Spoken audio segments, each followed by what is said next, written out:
I stepped out of the taxi slowly, my shoes touching the clean stone driveway of my parents' house. The gate behind me closed with a soft metal sound, but to me, it felt loud, too loud. My heart was already beating fast, even before anything happened. The driver nodded politely and drove away. I stood there for a second, holding my small handbag, breathing in the familiar smell of my childhood home, fresh flowers, trimmed grass, and calm. This place had always made me feel safe. That day, it didn't. My parents' house was full. Family voices floated through the open windows. Laughter. Plates clinking. A normal family gathering. I forced a smile and walked forward, hoping no one would notice how I arrived. But my father noticed everything. He stood near the front steps, talking to my husband and my mother-in-law. He turned when he heard footsteps. His eyes moved past me, down the driveway, then back to me. His brows pulled together, not in anger, but in confusion. He looked again, left, right, then asked, calmly but clearly, "Why did you arrive in a taxi?" The air around us changed. I opened my mouth to speak. I had practiced many answers in my head during the ride.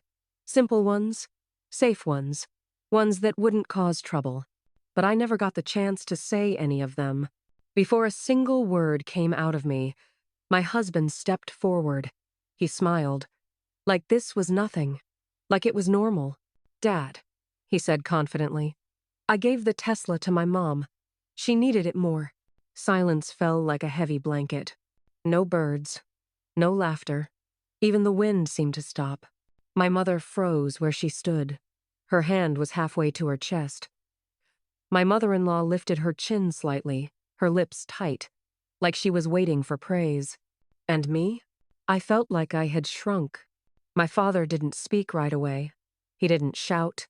He didn't ask again. He just looked at my husband. Then he looked at me. Really looked at me. His eyes were not angry. They were hurt. Deeply hurt. "That car," he said slowly, "was bought for my daughter." My husband waved his hand lightly.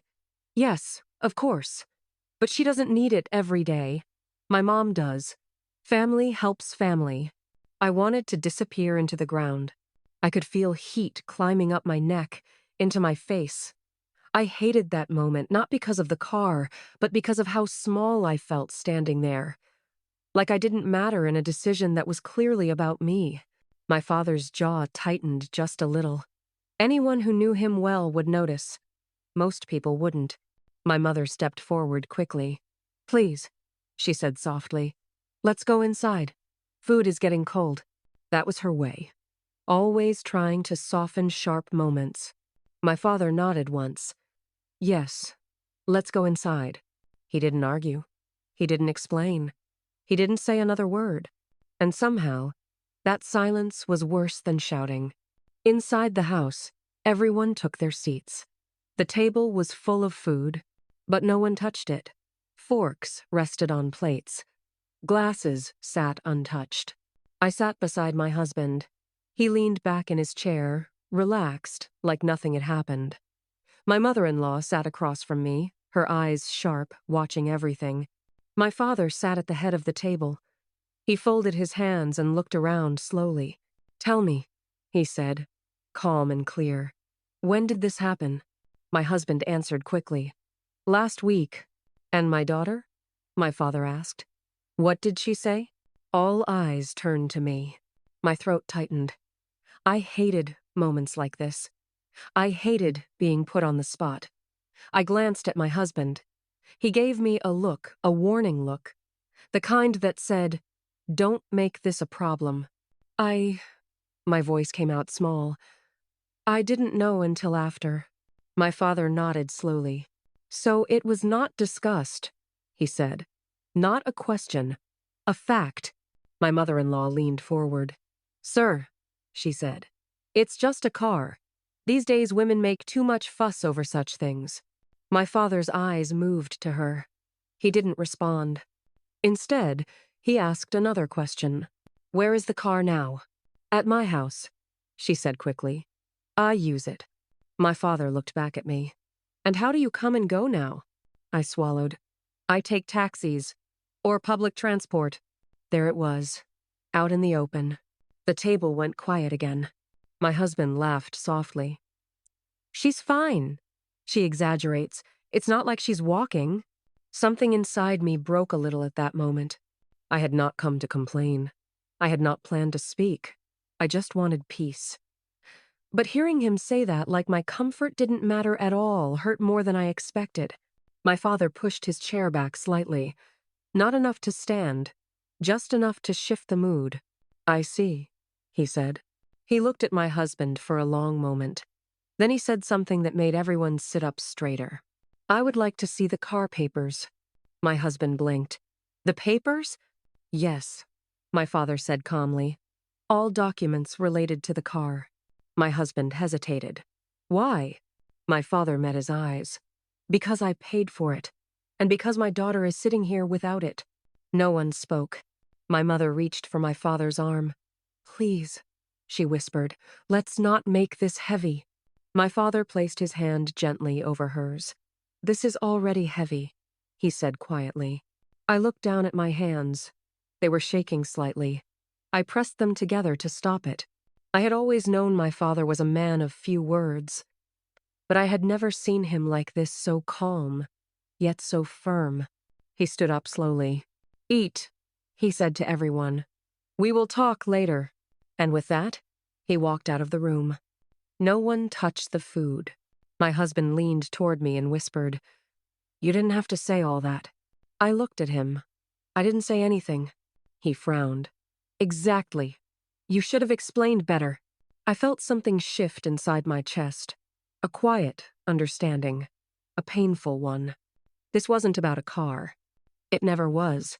And as I sat there, surrounded by family, I realized something important had already changed, even though no one had said it out loud yet. Before that day at my parents' house, before the taxi, before the question that stopped time, there was a long road that led us there. It did not start with shouting or anger. It started quietly, slowly, almost gently. When I got married, I believed love would be enough. I believed respect would come naturally. My husband was charming then. He listened. He asked my opinion. He held my hand in public and told people how lucky he was to have me. I felt chosen. I felt safe. My father liked him at first. He was polite, spoke well, and seemed responsible. After the wedding, my father called me one afternoon and asked me to come over alone. When I arrived, the Tesla was parked in the driveway, shining under the sun like something from a dream. This is for you, my father said simply. I laughed, thinking he was joking. I told him it was too much. He shook his head and said, You deserve ease in your life. This is not for pride. This is for comfort and safety. The car was put in my name. I remember that clearly. My father made sure of it. He always thought ahead. At first, my husband was excited. He showed it off to his friends. He washed it himself every weekend. He called it our car, and I didn't correct him. I didn't mind sharing. We were married. What was mine was his too, or so I thought. Then his mother started visiting more often. At first, it was small things. She would complain about her old car. She would sigh and say how hard it was for her to move around. She would praise the Tesla loudly whenever she saw it. Such a powerful car, she would say. It would suit an older person better. I laughed it off. I didn't take it seriously. But my husband did. One evening, he said, Maybe my mom can use the car sometimes. Just sometimes. I said yes. I didn't want to seem selfish. I didn't want to be the wife who says no. Just return it the same day, I added. He nodded. Sometimes turned into often turned into weekends, then full weeks. When I asked about it, my husband would sigh and say, Why are you counting days? It's just a car. I started using taxis more. At first, it felt temporary. I told myself it wouldn't last. Then, one morning, I woke up and the car was gone again. I asked him when it would be back. He said, I don't know. That was the first time I felt something crack inside me. I reminded him gently that the car was a gift from my father, that it meant something. He frowned and said, "Your father is rich. He won't miss it." That hurt. I stopped bringing it up after that. Every time I tried, it turned into an argument. He would say I was being dramatic. He would say I cared too much about things. He would say his mother felt insulted when I asked for the car back. So I stayed quiet. Silence became easier than fighting. My mother noticed. She asked me once why I always came home tired. I told her work was stressful. That was only half the truth. My father noticed too, but he never pushed. He trusted me to speak when I was ready. As time passed, the Tesla stopped feeling like mine at all. I asked permission before using it. Sometimes the answer was no. Sometimes my husband would say, "Mom already planned to use it." Planned. Like it belonged to her. The day it finally disappeared completely, my husband didn't even tell me. I found out when I went outside for work and the driveway was empty. I called him. He said, "Oh, my mom took it. She needs it these days." I asked, "For how long?" He said, "Why does it matter?" That night, I cried quietly in the bathroom so no one would hear me. It wasn't about the car. It was about how easily I was pushed aside, how my comfort came last, how my voice was shrinking. When my parents invited us for the family gathering, I almost didn't want to go. I knew the car would come up. I knew questions would be asked. I took a taxi instead of asking for the car back. I told myself it was easier that way. I told myself many lies. By the time we reached my parents' house that day, I had already accepted being uncomfortable as normal. I didn't know then that my silence was about to end. And I didn't know that my father had been watching much more closely than I realized. The living room felt smaller than it ever had before. Everyone was seated, but no one was comfortable. The curtains were open, letting in warm afternoon light, yet the room felt cold. The television was off. The only sound was the ticking wall clock, counting seconds that felt heavier than minutes.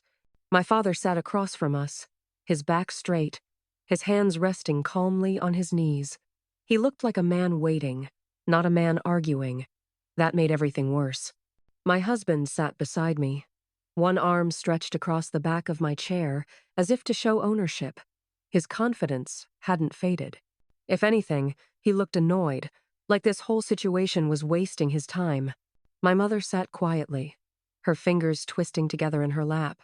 She kept glancing at me, then at my father, as if hoping one of us would say something to end the tension. My mother-in-law leaned back comfortably, her expression firm and proud. She looked like someone who had already decided she was right. My father broke the silence. "I want to understand something," he said calmly. "Not to fight, just to understand." My husband nodded. "Of course." My father turned to him. "You said you gave the car to your mother because she needed it more." "Yes," my husband replied easily. "She's older. She goes out often. It makes sense." My father nodded slowly. "And my daughter?" My husband shrugged. "She manages." That word again. Manages. My father didn't react right away. He leaned back slightly and folded his hands. "Tell me," he said. "Did you ask her before giving it away?" My husband hesitated for a second. Just a second. Then he said, "We talked about it." I looked up sharply. That wasn't true. My father's eyes moved to me. "Did you?" The room went silent again. I felt every eye on me. My mouth went dry. I hated how my heart started racing like I had done something wrong. "No," I said quietly. "We didn't talk about it. I was told after." My husband sighed loudly. "You make it sound bad." My father raised his hand slightly. Not to silence him, but to slow things down. "Let her finish," he said. I took a breath. I was told the car would be returned. It wasn't. Then it stopped coming back at all. My mother-in-law leaned forward. "Because she never complained properly," she said. "If she had spoken earlier, this wouldn't be a problem." I stared at her, stunned. I did speak, I said softly. Many times. She waved her hand. Not strongly enough. If something matters, a woman should speak with confidence. My father's eyes narrowed just a little. That is interesting, he said. Because when a woman speaks calmly, she is called weak. And when she speaks strongly, she is called disrespectful. No one replied. He turned back to my husband. You say family helps family. Yes, my husband said quickly. That's how I was raised. My father nodded. So you believe my daughter is also your family? Of course. Then why does she take taxis while your mother drives a car bought for her? That question hung in the air like smoke. My husband opened his mouth, then closed it. He laughed awkwardly. You're making it sound dramatic. My father didn't smile. Dramatic would be shouting, he said. I am asking simple questions. My mother stood up slightly. Please, she said. Let's not turn this into something ugly. My father looked at her gently. It became ugly long before today. That sentence hit me hard. He turned back to me. How long have you been using taxis? I thought for a moment. Months. My father nodded. And during those months, did anyone ask how you felt? I shook my head. My husband crossed his arms. She never complained. My father leaned forward slightly. Silence is not comfort, he said. Sometimes it is fear. That was when I felt tears burn behind my eyes. My mother-in-law clicked her tongue. This is unnecessary. The car is being used. That is what matters. My father looked at her calmly. Used by whom? She lifted her chin. By me. He nodded. And did you ever ask whose name is on the papers? She paused. My son handles those things. My father looked at my husband. Do you? My husband hesitated again. It's a family matter.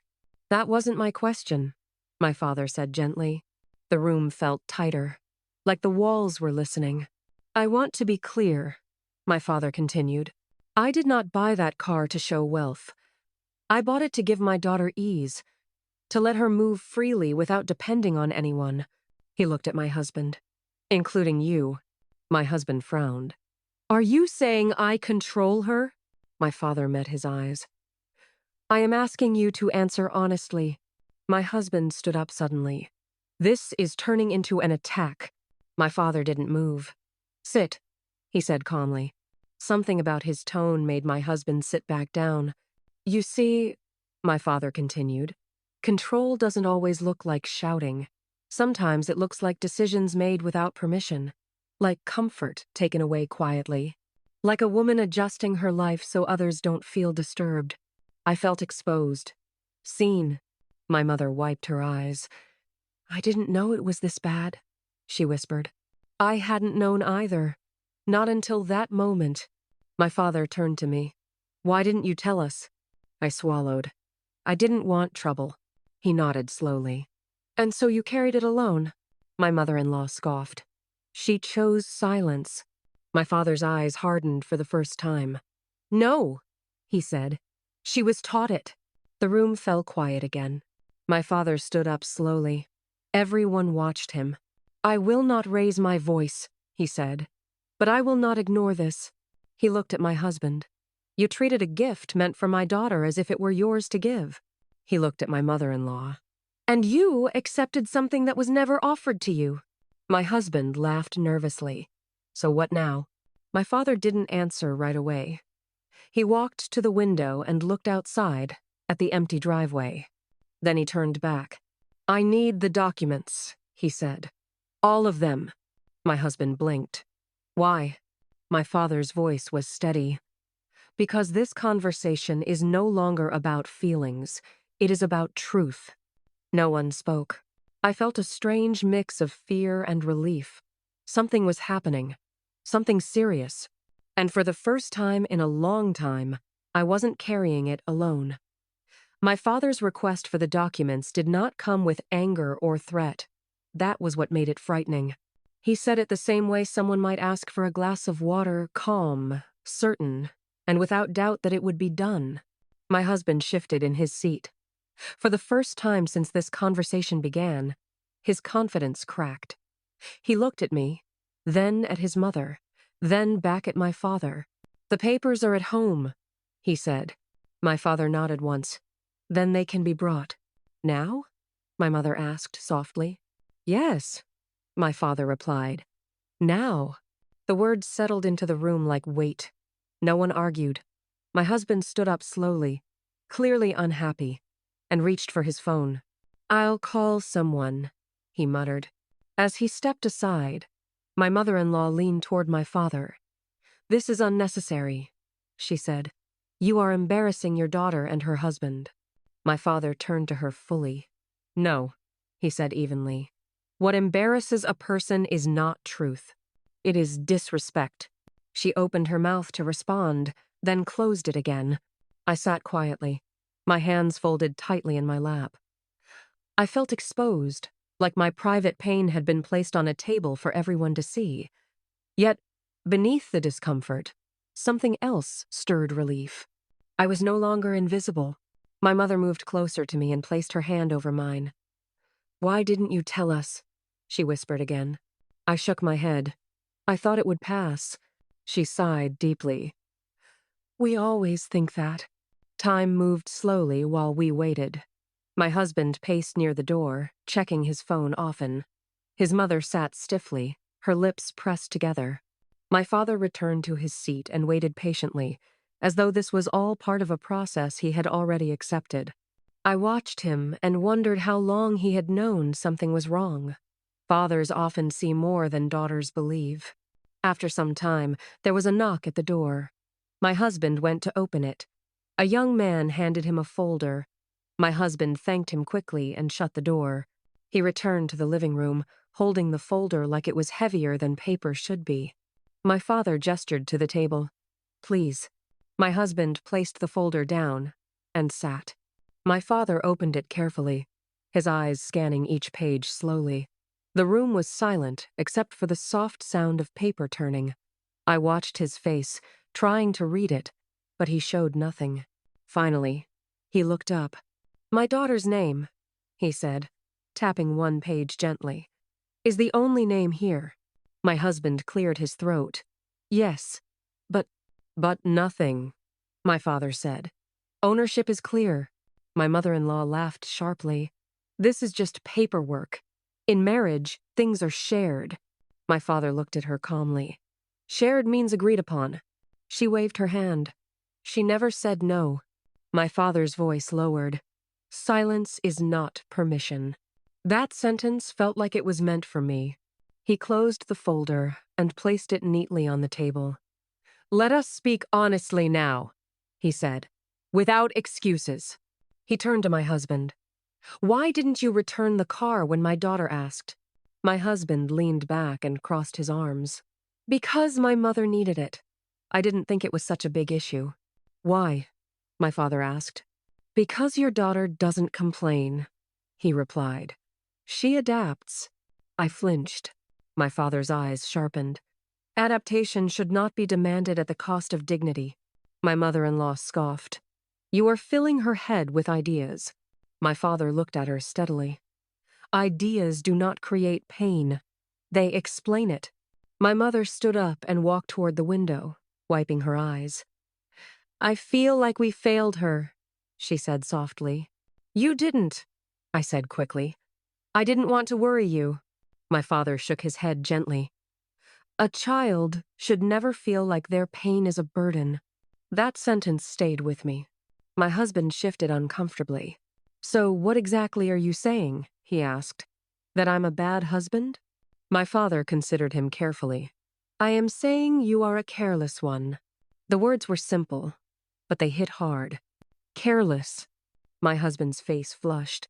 "I provide for her. I take care of her." My father nodded. "Providing is not the same as respecting."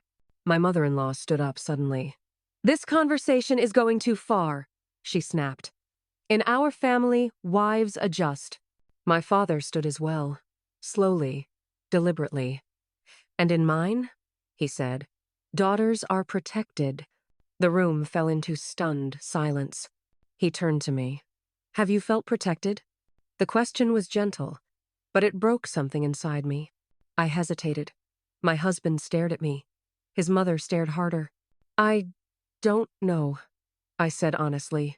My father nodded. Then something is wrong. My husband ran his hand through his hair. You're turning her against me. My father replied calmly. Truth does not turn people. It wakes them. My mother-in-law grabbed her handbag. I will not sit here and be disrespected. My father did not stop her. You are free to leave. She paused, clearly shocked, then sat back down. I realized then that power had shifted, not because of shouting or threats, but because someone had finally refused to excuse bad behavior. My father walked toward the shelf and picked up his phone. I will make one call, he said. After that, we will decide how to move forward. My husband stood up again. A call to who? My father looked at him. Someone who handles matters properly. My heart began to pound. I didn't know what the call meant, but I knew it was serious. He stepped aside and spoke quietly into the phone. I couldn't hear the words, only his calm tone. He did not raise his voice. He did not explain much. He listened more than he spoke. When he ended the call, he returned to his seat. Until now, he said, this has been about a car. He looked at me. But cars are replaceable. Then he looked at my husband. Respect is not. No one spoke. I sat there, breathing slowly, feeling like the ground beneath me was no longer shifting. For the first time in a long while, I felt steady. Something was about to change. Not suddenly, not loudly, but permanently. My father did not rush what came next. That was the most frightening part of it all.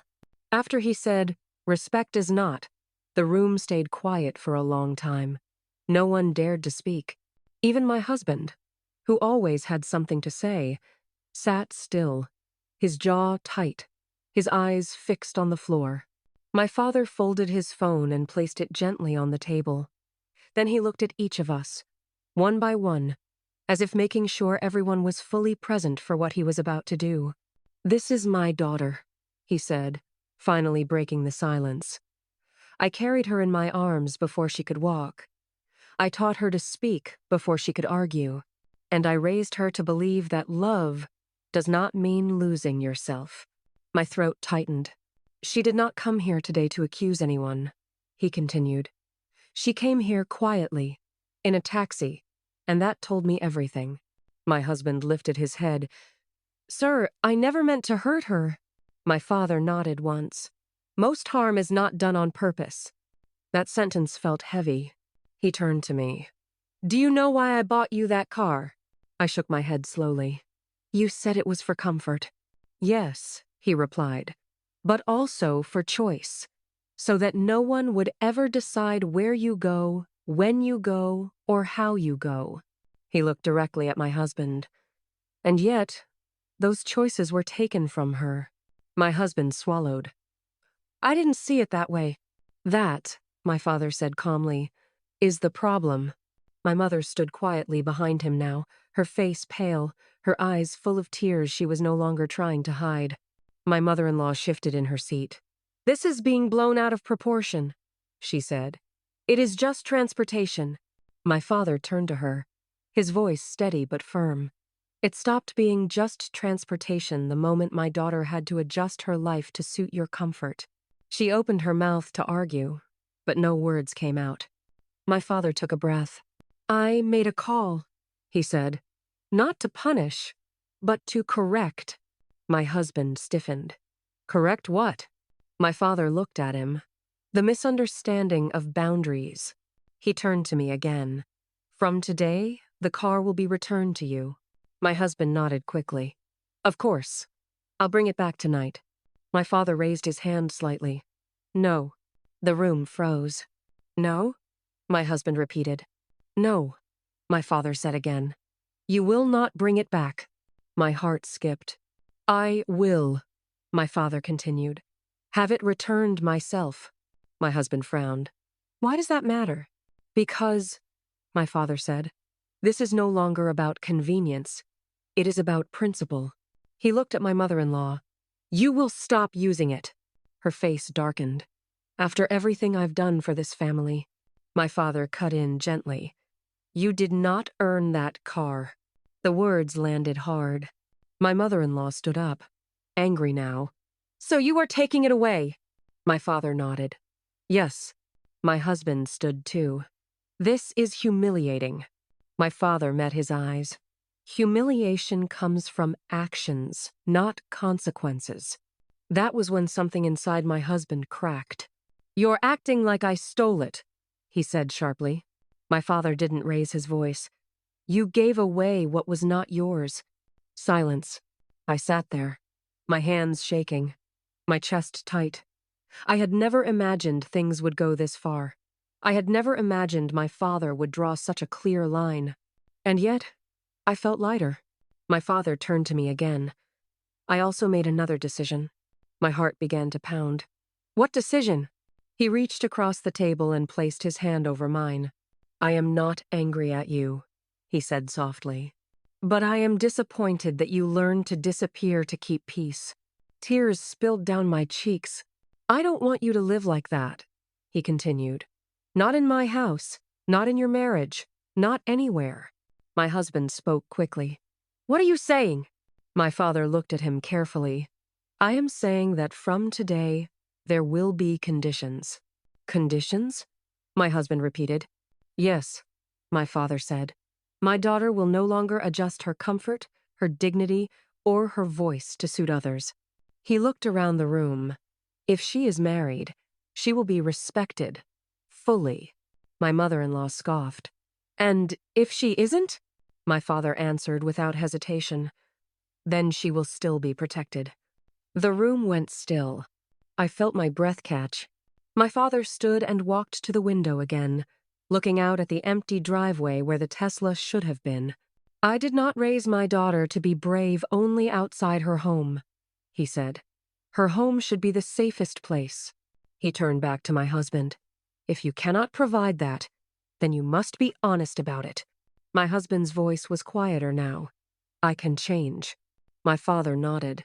Then start by listening. He turned to me. What do you want? The question startled me. Me? Everyone looked at me. For a moment, I didn't know how to answer. I had spent so long adjusting that I had forgotten how to choose. I want respect, I said slowly. I want to be asked. I want to stop feeling like I come last. My father smiled gently. That is not too much. My husband looked at me, truly looked at me, maybe for the first time in a long while. I didn't know you felt this way, he said. I wiped my tears.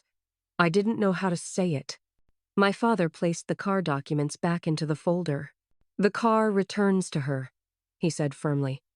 And from now on, decisions that affect her life will include her. He looked at my mother-in-law. And you will no longer interfere. She opened her mouth to protest, then stopped. The room had shifted too much. My mother finally spoke. We will support her, she said. Whatever she decides. My father nodded. Something settled inside me then. A quiet strength. My father turned to me one last time. You are not difficult. You are not demanding. You are not wrong. Those words healed something I didn't know was still broken. As we stood to leave later that evening, my husband walked beside me silently. His mother stayed behind, stiff and quiet. Outside, my father hugged me tightly. You never have to arrive in a taxi to prove your worth, he whispered. But if you ever do, know this, you are never alone. I nodded, unable to speak. That day did not fix everything, but it changed everything, because a line had been drawn, and for the first time in a long time, I stood firmly on the right side of it. The days after that evening did not rush past like before. They moved slowly, carefully, as if life itself was learning how to walk differently around me. The Tesla was returned the very next morning, not by my husband, not by my mother-in-law. A driver sent by my father brought it back and parked it neatly in our driveway. When I saw it, I didn't rush outside. I didn't smile or cry. I simply stood by the window and looked at it for a long time. For the first time, The car did not feel like a prize or a problem. It felt like a boundary. My husband watched me quietly. He didn't joke. He didn't explain. He didn't defend anyone. That silence was new. It wasn't the cold kind. It was thoughtful, careful. Later that day, he spoke. "I didn't realize how much I took from you," he said. "Not just the car. Your comfort. Your voice." I listened. I didn't interrupt. I didn't rush to forgive. I had learned that forgiveness without change only teaches people how to repeat the same mistake. "I grew up believing my mother always comes first," he continued. "I didn't know how to balance that." I nodded. "Balance doesn't mean I disappear." He agreed. And that was the first real conversation we had in a long time. My mother-in-law stayed distant after that. She no longer called daily. When she did, her tone was different. Careful. Measured. Not warm, but respectful. I learned that not everyone needs to like you for peace to exist. Some people only need clear limits. My parents checked in often. Not to control, but to support. My father never said, "I told you so." He didn't need to. His lesson had already been delivered in silence and action, not words. One evening, weeks later, I drove myself to my parents' house, alone. When I stepped out of the car, my father smiled. "That's how it should be," he said. I smiled back. Something inside me had changed. I no longer apologized for taking up space. I no longer softened my words to protect other people's comfort while sacrificing my own. I began to speak clearly. At work. At home. In small moments that used to scare me. And the world didn't fall apart. My marriage didn't magically turn perfect. Healing never works that way. But it became honest. And honesty, I learned, is stronger than pretending everything is fine. One night, my husband said something that stayed with me. "I see you differently now," he said. "Stronger." I looked at him and replied, "I always was. You just weren't looking." He didn't argue. Months later, my mother-in-law asked to borrow the car again. She didn't demand it. She asked. I said no. And nothing bad happened. No shouting. No insults. No guilt. Just acceptance. That was when I truly understood what my father had given me that day. Not a car. Not even protection. But permission. Permission to exist fully. To choose. To say no without fear. To say yes without pressure. Sometimes, I think back to that moment, the taxi stopping in front of my parents' house, my father's confused eyes, his simple question, "Why did you arrive in a taxi?" At the time, it felt like embarrassment. Now I know it was the beginning of clarity. Because the moment he asked that question, everything hidden came into the light. And once something is seen clearly, it can never be unseen. I no longer arrive anywhere, quietly hoping not to be noticed. I arrive knowing who I am. And that has made all the difference.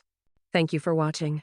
If this story touched you, don't forget to like, share, and subscribe for more powerful stories about strength, truth, and finding your voice.